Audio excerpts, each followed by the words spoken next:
Stock market లో invest చేసి మీ డబ్బులు డబుల్ చేసుకోవాలనుకుంటున్నారా? సుందరరామిరెడ్డి గారి లైవ్ సెమినార్ కి అటెండ్ అవ్వండి. బంగారానికి రెక్కలొచ్చాయా అన్నట్టు ఆగకుండా పరుగులు తీస్తూనే ఉంది. ఇంకా ఎంత దూరం పరుగులు తీస్తుంది? ఎక్కడ ఆగే అవకాశం ఉంటుంది? అసలు సామాన్యులకి అందుబాటులో ఉంటుందా? ఇక అది అందని ద్రాక్షనే అవుతుందా సామాన్యులకు? ఇవన్నీ ఒక్కసారి మనం మార్కెట్ అనలిస్ట్ ఓం నమ శివాయ గారితో మాట్లాడి తెలుసుకుందాం. సార్ నమస్తే అండి. నమస్తే అండి. సార్ ఏంటి అసలు ఆగకుండా రన్నింగ్ రేస్ పెట్టుకున్నట్టు పరిగెడుతుంది గోల్డును సిల్వర్ రెండు కూడా, ఏది ఆగట్లా అసలు. ఏకంగా అవునండి, 1,15,000కి చేరిందంటే తులం బంగారం ఈ రోజు హైదరాబాద్ లో. ఇంకా అసలు రాబోయే రోజుల్లో కొనగలమా? నార్మల్ పబ్లిక్ కొంటారా? అసలు మొత్తం ఇంకా అలా చూస్తూ ఉండటమేనా గోల్డ్ వంక అనిపిస్తోంది సార్. మనం చూస్తున్నాం కదమ్మా, యుద్ధాలు గత 3 సంవత్సరాలుగా యుద్ధాలు, సార్ అటు తర్వాత ట్రంప్ వచ్చాక ట్రంప్ టారిఫ్లు, ఉమ్, డాలర్ వీక్ అవడము, ఇవన్నీ చూస్తూ ఉన్నాము. ఉమ్, సో ఇంకో పక్కన ఉద్ధృతంగా చైనా ఇలాంటి దేశాలు బంగారం ఉండము, వీటన్నిటి వల్ల ఈ రోజు బంగారం పెరగడం మనం చూస్తున్నామండి. సో ఇది నేను అనుకోవడం కొంచెము స్టీప్ గా పెరిగింది, కాబట్టి ఈ లెవెల్లో పరిగెత్తి కొనాల్సిన అవసరం లేదేమో అని అనిపిస్తుంది నాకు. We can wait for correction అండి. కరెక్షన్ వస్తే కొనుక్కోవడం బెటర్ అండి.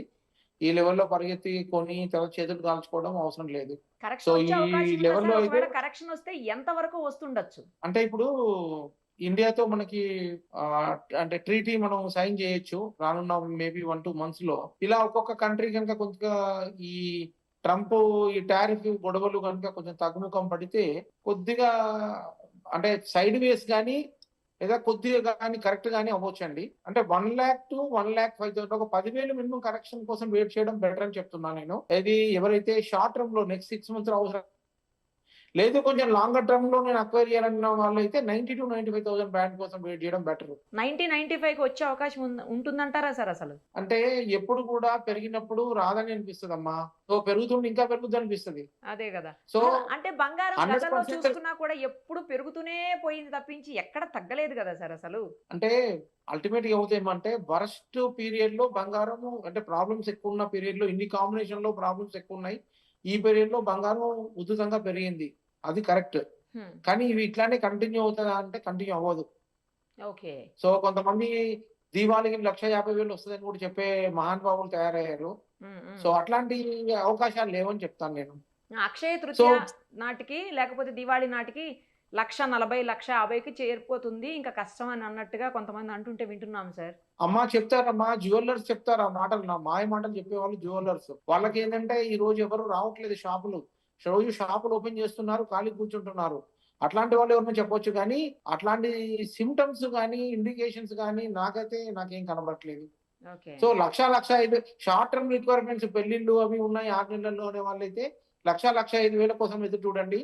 లేదు కొంచెం బంగారం నేను కొంచెం 5 సంవత్సరాలు 10 సంవత్సరాల్లో నేను కావాలి అన్న వాళ్ళైతే 90 to 95 లెవెల్ కోసం ఎదురు చూడడం మంచిది. వస్తుందా అంటే 100% బల్లగుద్ది చెప్పలేరు ఎవరు కూడా. కాబట్టి ఈ లెవెల్ మాత్రం కొంచెం హై రేట్ అనిపిస్తుంది. ఇంకో పెరిగితే 5,000 పెరగనివ్వండి, ఏమవుతుంది? మళ్ళీ డెఫినెట్ గా ఇప్పుడు పైకి విసిరిన రాయి కిందికి రావాల్సిందే కదమ్మా. అంతేలే సార్. సో ఏదో ఒక రోజున మళ్ళీ కొంత కరెక్షన్ అయితే ఉంటుంది. ఇప్పుడు so let's wait for that అండి. సార్ ఎవరు కొనకపోతే షాపులకి వెళ్ళకపోతే తగ్గే అవకాశం ఉంటుందా? దానికి దీనికి ఏం సంబంధం ఉండదా? అంటే ఫిజికల్ గోల్డ్ అంటే మనము ఆర్నమెంటల్ గోల్డ్ రిక్వైర్మెంట్ అనేది కొంత పార్టే అండి. మేజర్ డ్రైవింగ్ అంతా కూడా డాలర్ వీక్ ఉందా, ఇన్ఫ్లేషన్ ఎట్లా ఉంది గ్లోబల్ గా, అమెరికా ఇన్ఫ్లేషన్ ఎట్లా ఉంది, తర్వాత కంట్రీస్ కొంటున్నాయా, అవి మేజర్ ఇంపాక్ట్ ఇస్తుంది. ఇప్పుడున్న ఒక అబ్జర్వేషన్ ఏంటంటే, నా పర్సనల్ అబ్జర్వేషన్, డాలర్స్ కి ప్రత్యామ్నాయంగా బంగారంలో పెట్టుబడులు పెడుతున్నాయి. ఎస్పెషల్లీ ఏషియన్స్ పెడుతున్నారు ఎక్కువగా. ఏషియన్ అంటే కంట్రీసే పెడుతున్నాయి, దేశాలే పెడుతున్నాయి. సో చైనా ఉద్ధృతంగా కొన్నది, రష్యా కొంత, ఇండియా కొంత కొంది, తర్వాత జపాన్ కూడా కొంత కొంటుంది. సో వీళ్ళంతా కొంత స్లో అయినట్టుగా కనపడుతుంది. వాళ్ళు పర్చేజ్ ఈ మధ్య కాలంలో కనపడట్లేదు ఒకటి. రెండోది ఫస్ట్ టైం ఈ మధ్య కాలంలో, అంటే ఇదివరకు ఎట్లా ఉందనే డేటాని ఎక్కడ చెక్ చేయడానికి నాకు దొరకలేదు. సో మీకు గ్లోబల్ గా ఉన్న డాలర్ రిజర్వ్స్ ఏవైతే ఉన్నాయో అన్ని కంట్రీస్ లో, దాన్ని దాటి ఇప్పుడు గోల్డ్ రిజర్వ్స్ వచ్చాయి. సో ఇక నుండి స్పీడ్ గా ఇట్లానే ఈ దేశాలందరూ బంగారం కొంటారు అని చెప్పడానికి అవకాశాలు సన్నగిలిపోయినాయి. కాబట్టి వాళ్ళు మళ్ళీ వచ్చి కొంటారు, చైనా వచ్చి కొంటది, ఇండియా వచ్చి కొంటది అనేది అనిపించట్లేదు ఇప్పుడు. సో ఎవరు ఒకటి ఏమి మాట్లాడరు దేశాలు, వాళ్ళ యాక్షన్ లో డైరెక్ట్ గా యాక్ట్ అయిపోతారు. కానీ నా అబ్జర్వేషన్ ఏంటంటే, ఈ ఫస్ట్ టైం డాలర్ రిజర్వ్స్ ఏవైతే ఉన్నాయో దాని మించి బంగారం రిజర్వ్స్ ఉన్నాయి ఇప్పుడు. In terms of dollar terms. అది రీసెంట్ గా అయింది కాబట్టి దేశాలు కొంచెము స్లో అవుతారని నేను అనుకుంటున్నాను, లేదా ఆగేనే పోవచ్చు, స్లో అవ్వచ్చు పర్చేస్.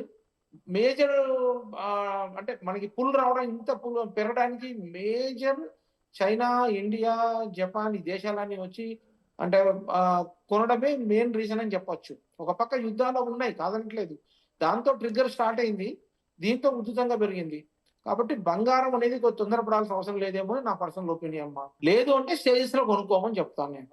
బై ఇప్పుడు సపోజ్ లేదండి పెరిగిపోతూనే ఉంటుందంటే 3 విడతలుగా కొనుక్కోండి. ఇప్పుడు ఒక విడత కొనండి, 1,05,000 వస్తే ఇంకొక విడత కొనండి, 95,000 వస్తే ఇంకో విడత కొనండి అని నేను సలహా ఇవ్వగలుగుతున్నాను. రెండవది సిల్వర్ గురించి కొద్దిగా అనుకుంటున్నాను. బంగారం కన్నా సిల్వర్ స్ట్రాంగ్ గా కనబడుతుంది, ఎందుకంటే ఇండస్ట్రియల్ డిమాండ్ దానికి ఇయర్ ఆఫ్ ఇయర్ పెరుగుతూ ఉంది. సో ఫ్యూచర్ లో కూడా ఇండస్ట్రియల్ డిమాండ్ ఇంకా పెరిగే అవకాశాలే ఉన్నాయి. ప్లస్ గోల్డ్ సిల్వర్ చూస్తే గోల్డ్ పెరిగినంత సిల్వర్ పెరగలేదు కాబట్టి సిల్వర్ కొంచెము ఇంకా ఎక్కువ పెరగడానికి ఛాన్స్ ఉంది. బట్ ఏదైనా కరెక్షన్ వచ్చినప్పుడు రెండిట్లో రావచ్చు, లేదా సిల్వర్ ఈ లెవెల్ నుండి కూడా ఒక 10-15% 20% మేబీ 1,50,000 వచ్చాక మేబీ కరెక్షన్ తీసుకోవచ్చు సిల్వర్ కూడా. బట్ బంగారం, వెండి రెండిట్లో చూస్తే మాత్రం నా ఫస్ట్ చాయిస్ ఏంటంటే బంగారం కన్నా సిల్వర్ లో పెట్టుబడులు పెట్టడం బెటర్, అది కరెక్షన్ లో పెట్టుకోవడం బెటర్ అని చెప్తున్నాము. ఇప్పుడైతే బంగారంకి కొంచెం హోల్డ్ చేయమని చెప్తున్నాం, వెయిట్ చేయమని చెప్తున్నాం. సిల్వర్ కూడా హోల్డ్ చేయొచ్చు, కాకపోతే కొంచెం ఇంకా కొంత ఉందేమో స్టీమ్ అనిపిస్తుంది సిల్వర్ లో, పెరిగితే పెరగచ్చు కొంత. But any case gold and silver రెండు కూడా హోల్డ్ చేస్తేనే బెటర్, కొనకుండా వెయిట్ చేస్తేనే బెటర్.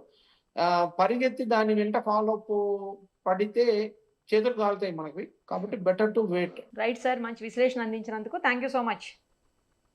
థ్యాంక్స్ అమ్మా, నమస్తే. సుమన్ టీవీలో మీ పర్సనల్ అండ్ బిజినెస్ ప్రమోషన్స్ కోసం కింది నెంబర్కి కాంటాక్ట్ చేయండి.